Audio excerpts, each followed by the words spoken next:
أعوذ بالله من الشيطان الرجيم. بسم الله الرحمن الرحيم. يا أيها المزمل قم الليل إلا قليلا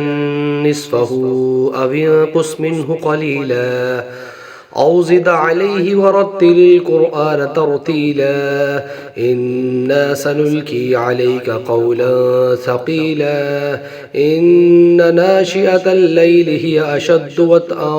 وأقوم قيلا إن لك في النهار سبحا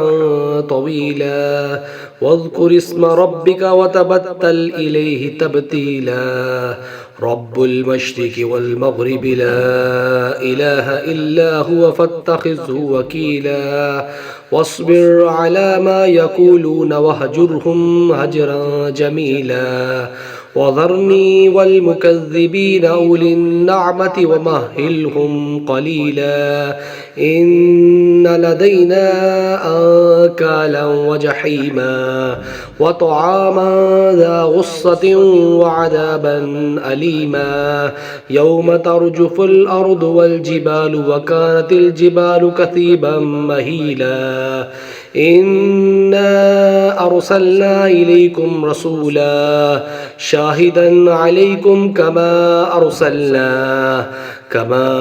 أرسلنا إلى فرعون رسولا فعصى فرعون الرسول فأخذناه أخذا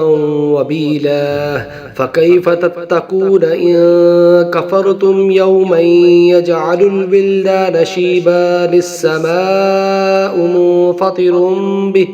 كان وعده مفعولا إن هذه تذكرة فمن شاء اتخذ إلى ربه سبيلا إن ربك يعلم أنك تقوم أدنى من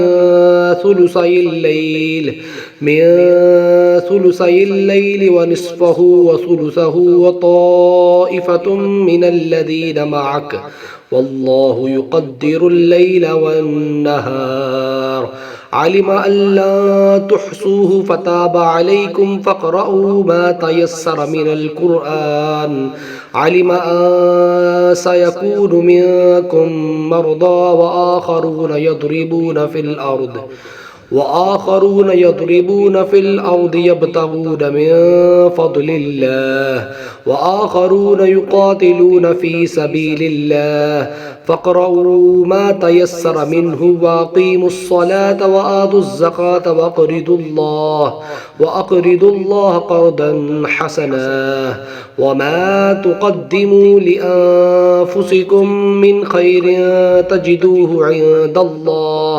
عند الله هو خيرا وأعظم أجرا واستغفروا الله إن الله غفور رحيم صدق الله العظيم.